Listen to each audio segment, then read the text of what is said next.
কাস্টিংয়ের জায়গাটা প্রত্যাশিত সংখ্যাগমন উপস্থিতি এবং বুথের ভিতরে উপস্থিতি স্বতঃস্ফূর্ত যে এটা ইতিবাচক, কিন্তু আমাদের কাছে বেশ কিছু তৃতীয় লক্ষণীয় হয়েছে। বেশ কিছু প্যানেলের পক্ষ থেকে, প্রার্থীর পক্ষ থেকে আচরণবিধি লঙ্ঘন এবং একটা সেন্টারে আমরা শুনেছি যে বেশ কয়েকটা প্রার্থীর নিজেদেরকে বের করে দেওয়া হয়েছে। এই ধরনের কনফারেন্স শুনছি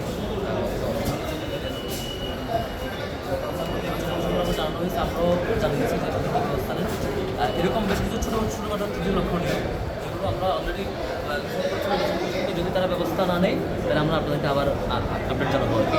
তবে অলমোস্ট যেহেতু এটা 24 পরবর্তী সময়ের প্রথম একটি উৎসবমুখ নির্বাচন, যেখানে সারা বাংলাদেশ তাকিয়ে আছে, সেদিক থেকে এখন পর্যন্ত বড় কোনো ইয়ার চোখে পড়ে নাই, যেটা বড় কনসার্ন।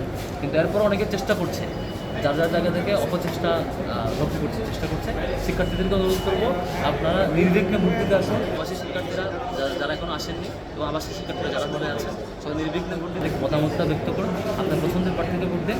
আমরা যেভাবে পথ দেখাবো, ঢাকা বিশ্ববিদ্যালয়ের শিক্ষার্থীরা আজকের ডাক্তার নির্বাচনের মধ্যে যেভাবে পথ দেখাবে, বাংলাদেশ আগামীর পথ চলা সেভাবেই চলবে। সবার প্রতি অনাবাসিক নারী শিক্ষার্থীরাও কি আসছে কিনা, কি মনে অনাবাসিক করছেন? নারী শিক্ষার্থীরা আসছে, বেশ ভালোভাবে আসছে, বাসগুলো যথাযথ টাইমে ট্রিপ আসছে। তবে আমরা আশা করছি অনাবাসিক শিক্ষার্থীরা আরও বেশি মাত্রায় আসবেন এবং সবাই চলে আসবেন। সবার প্রতি অনুরোধ থাকবে, বিশেষত যারা নারী শিক্ষার্থী দূরে থাকেন তারা সবাই চলে আসবেন, এসে যার যার মতামত, যার যার পছন্দের প্রার্থীকে ভোট দেবেন। আমরা একটা সুন্দর গণতান্ত্রিক প্রক্রিয়ার মধ্যে দিয়ে পছন্দের প্রার্থী বিজয়ী হয়ে আসবেন এবং এই ক্যাম্পাসটা একটি সুন্দর একটি বাংলাদেশকে পথ দেখানো নতুন একটা স্যাম্পলিক আকারে ডাকসু নির্বাচনটা হাজির হবে সবার সামনে। সর্বশেষ একটা কোশ্চেন হচ্ছে, ছাত্রদল সেক্রেটারি নাসির ভাই অভিযোগ করেছেন যে প্রশাসনের কিছু লোকজন আপনাদের পক্ষে কাজ করছে। এই ক্ষেত্রে আপনি কি বলবেন? আমরা স্পষ্টত বলি, ইউলেব সেন্টারে শুরুতেই কার্ডধারী যাদেরকে যাওয়ার কথা, প্রাপ্ত কার্ড মতো যেহেতু পোলিং এজেন্ট পাওয়ার কথা, তাদেরকে না দিয়ে ওই নির্দিষ্ট একটি দলের একসাথে 10 জনকে দেওয়া হয়েছে এবং এটা কনসার্ন জানানোর পর নির্বাচন কমিশন লম্বা সময়ের ব্যবস্থা নিতে পারেনি। এখন আমরা ফিডব্যাক পাই না কী ব্যবস্থা নিয়েছে।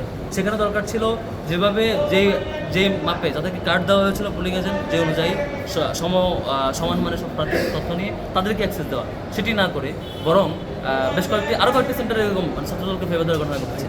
এটি আমরা এখন পর্যন্ত কনসার্ন জানিয়েছি, আমরা ইতিবাচকভাবে অফিসিয়াল ফরম্যাটে কনসার্ন জানাচ্ছি। নির্বাচন কমিশন দ্রুত ব্যবস্থা নিলে আমরা এটা ভালোভাবে দেখবো আর কি। আর নয়তো এরপরে যদি ব্যবস্থা না নেয়, নীরব থাকে, তাহলে বুঝবো যে আপনারা অন্য সুযোগ দিচ্ছেন। এটা আমরা স্পষ্টত অনেকগুলো এক্সাম্পল দেখেছি, নির্বাচন কমিশন এবং প্রশাসন তাকে সুযোগ দিতে চাই। এটা আমরা কখনোই আশা করি না, আমরা ইতিবাচকটা আশা করি। আমরা অভিযোগ দিতে চাই না, আমরা শিক্ষার্থীদের জন্য সবাই মিলে একটা ডেমোক্রেটিক পরিবেশ নিশ্চিত করতে চাই।